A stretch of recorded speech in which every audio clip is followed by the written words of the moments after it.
Assalamu alaikum, doctor. I hope you're doing good. Okay, so we will start evaluate your letter. So first of all, I'll start from here. So you're writing date. Okay, always write a date which is given inside the case notes. Okay, so that is this date, and you have to mention this one, not the one that you think or the day of the exam. Okay, always remember whatever is given inside the case notes, that is the date that you have to write. That could be an exam day date or some other date as well. Okay, these things are okay. Then always remember, after this information you have to write dear Dr. Desai here. Okay, then you will write RE, and this RE and Priya Sharma will come on the same line. It should be written on the same line. Date of birth. Okay, then you have to always start your letter from here. Okay, from here. I'm writing this letter to refer you Mrs. Priya Sharma, a 40-year married female, for adequate blood sugar control. First of all, if you want to write this year thing, so always remember to write this way, not only Y. Okay, the second thing is, inside the purpose you are not going to mention this that she is female. See, she is a Mrs. Sharma, right? Definitely she is female. Okay, so, and you have already mentioned here, so you don't need to tell me that she is a female. And you have mentioned the date of birth here, so you don't need to tell me the age again. Okay, so just write, I'm writing to refer Mrs. Sharma, who has uncontrolled, or who has presented with uncontrolled blood sugar levels.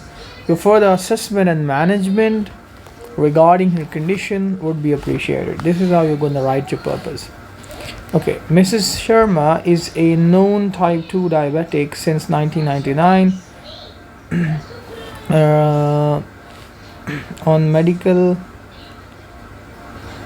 Currently on medical regime of,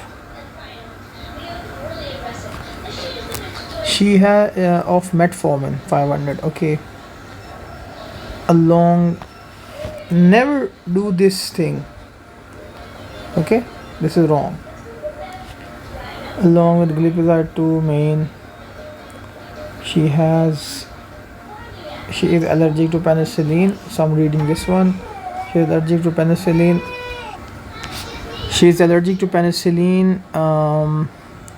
Leads a sedentary lifestyle, had the smoke and drink. Her family history is significant for many what is this? Relatives with diabetes. Okay, so this is not a good way to write the history.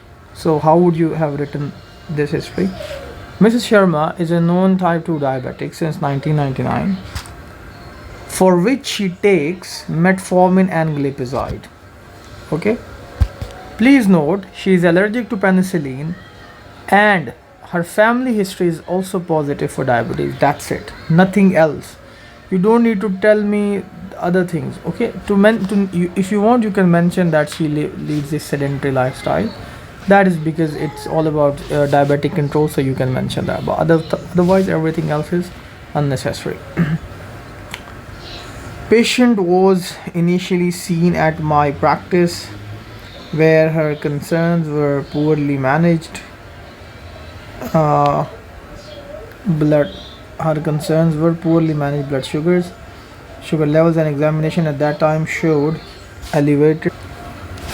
Okay, so there is no patient word in the whole OET. Always write the name of the patient, Mrs. Sharma. So you have to write. Okay, so there is no patient, as I mentioned. Always write the name of the patient. Mrs. Sharma was initially seen at my practice, where her concerns were poorly managed. Rather than writing this, what you can see that Mrs. Sharma on this date, the first date visit, so you can write the date and then you can write on this date whatever the date is, Mrs. Sharma presented or Mrs. Sharma reported uncontrolled blood sugar levels. Okay, so then you have to write presented with the concerns of uncontrolled sugar levels. She attended the health center and reported that her concerns were not taken seriously.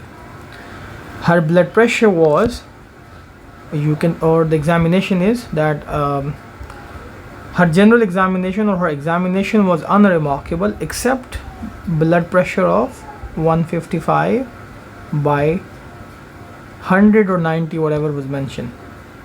Okay, or you can just write except elevated blood pressure. Therefore, candesartan was, or therefore she was commenced on candesartan. Okay, she was also requested to do some relevant investigations.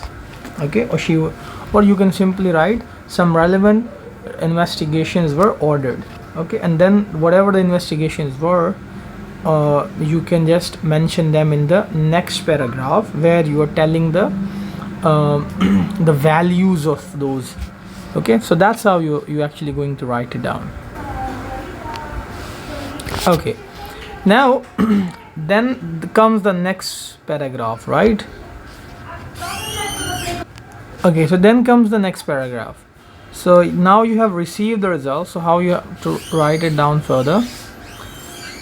On next visit or on subsequent visit, Mrs. Sharma's laboratory results revealed, and then you can mention that HbA1c of 10%, and poor or deranged lipid level, it was mentioned in there. Okay, and then you can write, therefore her metformin regime was changed from 500 mg to 750 mg. Okay, in addition, Lipitor or statin was also added. Okay, this treatment regime lead to adequate post-meal sugars, blood pressure and cholesterol. Never write this way, always write full words. However, patient still reports elevated. Now this information is given in the today's visit. Always remember, today's visit is the second most important visit. First, what is the first most important paragraph? So today's visit is the second most important paragraph in the whole letter, and the first most important paragraph is the purpose. You need 3 out of 7 points in order to pass your purpose. The way you have written, that was not meeting this 3 out of 7 point. That was meeting 2 by 7. Okay, so that is the problem. So whenever you're writing a today's visit, it should be clearly mentioned, even if it is a half line. It should be clearly mentioned that you're writing a today's visit. How would you do that? You just start with the word today. Today, Mrs. Sharma presented, or Mrs. Sharma's laboratory results revealed, or Mrs. Sharma's tests showed that her sugars, or her, if I'm not wrong, her fasting sugars are 16 plus, and other sugars or random sugars were between 7 to 8. This is how it was mentioned. So you just have to copy paste that information and briefly write it down in the visit. Okay, that's it. These 2 lines you can mention, and then you can end your today's visit. You are kindly requested to evaluate and further manage this patient's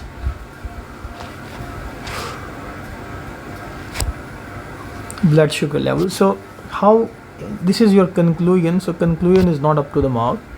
How you can write a conclusion? So you can write, in view of the above, I would be grateful if you could further assess and manage, or if you could further evaluate and manage Mrs. Sharma's condition appropriately.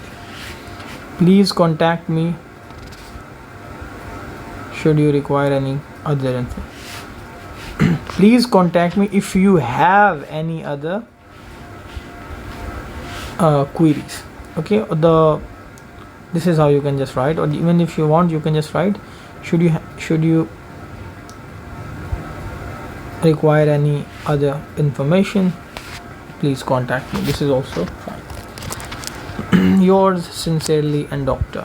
Okay, so this is okay, but overall it is not an appropriate letter. Honestly speaking, there are many flaws, and I would say the whole letter is just here and there. Obviously you are writing it the first time, so it could be problematic.